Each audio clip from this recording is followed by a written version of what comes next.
All right, so clearly I missed a very exciting game tonight, and I shouldn't have missed it. But today was one of those days that just the opportunity to go to the States was there, and so I went for the first time in almost 30 years since I've been in the States.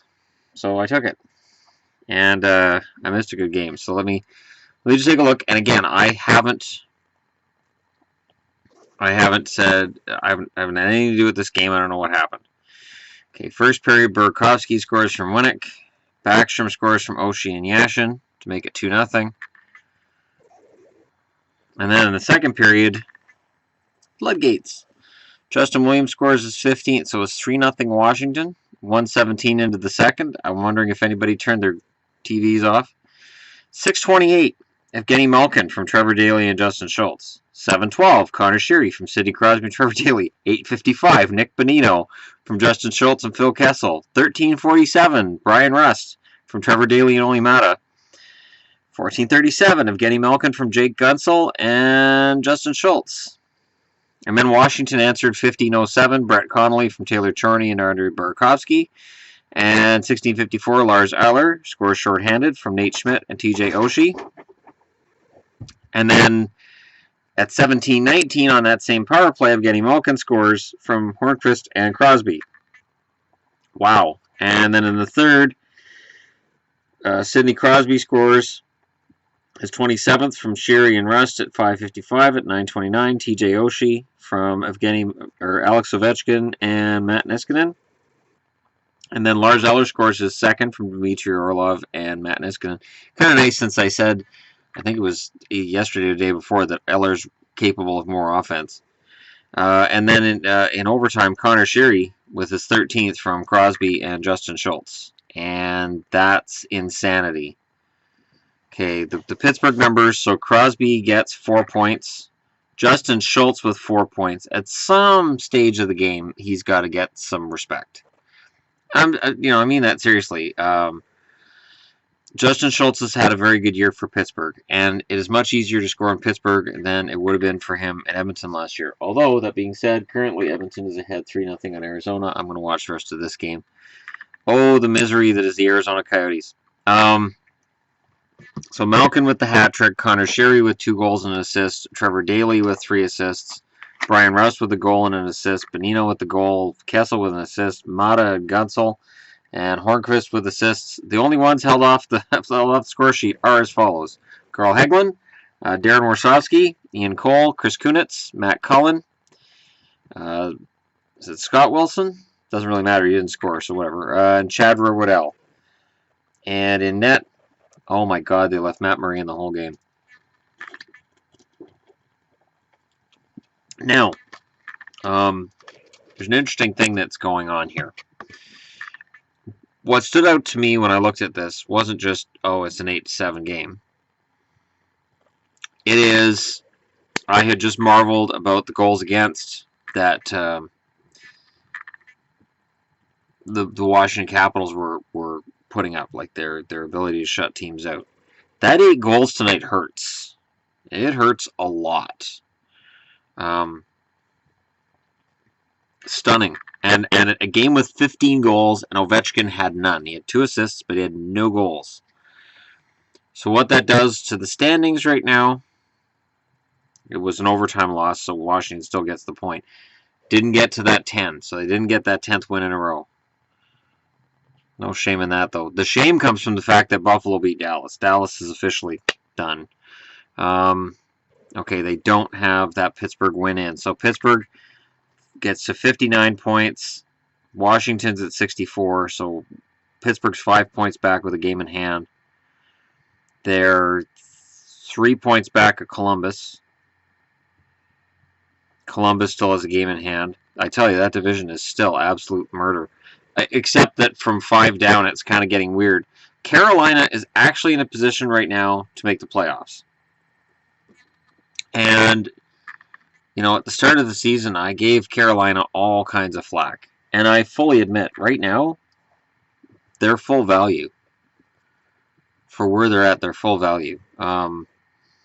But Ottawa's dropped out because Ottawa hasn't played as many games as the teams that are ahead of them. I'm looking at you, Boston. Losing to the Islanders is unforgivable. Absolutely. And losing at home 4-0 is just absolute. It's just awful. Just awful. I saw that they went to McIntyre. It really doesn't matter. You can't blame Tuukka Rask when you get shut out. So, Detroit also earned a win over Montreal tonight, which is a bit of a surprise. I would have figured Montreal would come out with a little more fire than that. But, then again, I haven't really clicked on the box score to see how things went for Detroit. And Detroit has to win a lot from here on out. I mean, they have... If any team needs to get on a 10-game winning streak, it's Detroit. Wow, Caro was in net and only had to face 18 shots. What to say about that? Carey Price, 19 saves on 20 shots. Not his fault. So it was Vanek from DeKeyser and Nielsen was the goal. And Caro with the shutout. Now, I noticed Caro in the game against the Leafs, the outdoor game, the Winter Classic. Coming into tonight's game, he had a .903 save percentage and 3.12 goals against. He's kind of an odd one because he wasn't drafted. But goaltenders are like that. You're going to find diamonds in the rough. Detroit needs that because Jimmy Howard's probably on his way out when he gets healthy. Or Mrazek's on his way out. Unless he gets good. Because Mrazek hasn't been very good this year. Detroit's just kind of hanging around. I wouldn't bet against them going on a run, but they need to go on a run now. It needs to start right now. So, the odds of it happening are slight. What else? Oh, another one of those nights for Winnipeg, eh? Like, at what point does Winnipeg sell? And I'm asking that seriously. I'm going to go back to the standings here. Because Winnipeg, the math doesn't work for Winnipeg. It doesn't. And it's very similar math to what the Vancouver Canucks are dealing with. All right, let's go to the West here. So the Canucks are only 2 points out of the playoffs, right? But they'd have to pass Nashville and LA. LA's got a game in hand. A tiebreaker, regulation or overtime wins. LA has 21, Nashville has 19, Vancouver has 16. Now, Winnipeg has 18. The problem is they're 4 points back at the playoffs, and the Kings have 3 games in hand on them. Nashville's 3 points up on them and have 4 games in hand on them. The Canucks are 2 points ahead of Winnipeg and have 2 games in hand on them. And Dallas is tied with Winnipeg and has 2 games in hand on them. The math is not good for the Jets. I know Jets fans are ready to throw out Paul Maurice, and I'm fine with that. But I don't know that that's going to fix it. I think there are systematic issues with the Winnipeg Jets. I think there's a culture there. I don't know. I watched them against the Kings. I watched that collapse. And you look at tonight's game in a 5-2 loss to San Jose. They should get better. They should be fired up. And they don't seem to be that way. That's why I agree with firing the coach. That's why I say fine. If they decide to get rid of Paul Maurice, I don't have a problem with that. But there's more there than that. A lot more. And Hellebuck hasn't been very good in net. Hutchinson's been iffy in net. But there's more. And the team seems to be lacking confidence. Sure, you lack some confidence when your goalie isn't going to make the save. Trust me, as a Dallas fan, I've watched Dallas go through that for the last 2 years. But it just seems like Winnipeg needs to make a major change. They need to decide, I understand Bufflin's not going anywhere, Scheifele's not going anywhere, Lanne's not going anywhere. But they got to move some parts. You got to move something. And with the expansion draft coming up, maybe Winnipeg can make hay off that.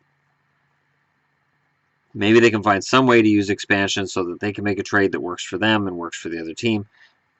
There has to be something to figure out here. because Winnipeg is drowning. And the math is bad. Even if they go on a winning streak, they need teams ahead of them to lose and lose in regulation. Because those 3-point games kill teams that are behind. It's those 3-point games. If you eliminate the 3-point games, I get it. I get it. There's certain teams that artificially are in the race that if you take away those 3-point games and you take away the overtime loss point, the shootout loss point, that they're not in the race and it's going to, cause that separation. But there's more importance in the games when it's 2 points instead of 3. I said before, the NHL is the only league in North America that gives out an extra point for a loss. And it is done to artificially prop up teams. While I can't stand baseball having a 162 game schedule, I love the fact that it's wins, losses, games back. Basketball, same thing. Football, 16 game schedule. Every single game means the world. And you got hockey, 82 games. Most games are going to be 3 points. It just seems like that's how it works. Am I exaggerating? Absolutely. But it feels like it. There's way too many 3-point games. So, anyways, you guys can let me know what you think in the comments, what you guys think of tonight's action. I missed probably the best game of the year between Pittsburgh and Washington, or if you're a goalie aficionado, the worst game of the year. And again, that's just going to tear up the numbers for Holtby. It's actually going to tear up the numbers for Matt Murray, even though he got the win. The goaltending numbers coming out of that game are just ugly. And so if you're Minnesota right now, you're going, well, we might just get that Jennings Trophy after all. Thank you, Devin Dubnyk, but we'll see what happens. And on last night's game, Minnesota and Chicago, I watched parts of that game, and I'm telling you, Minnesota is deadly right now. Minnesota's absolutely deadly, lights out, fantastic, and that's coming from a non-Minnesota fan. Unlike Columbus, where I really got behind them, I'm not really getting behind Minnesota, but for the fans, it'd be nice to see them win something. It'd be great. All right, I'm going to be back to talk about another hockey item before I turn in for the night. It's been a long flipping day, but I give you guys content every day. I will give you guys content every day. That is the rule.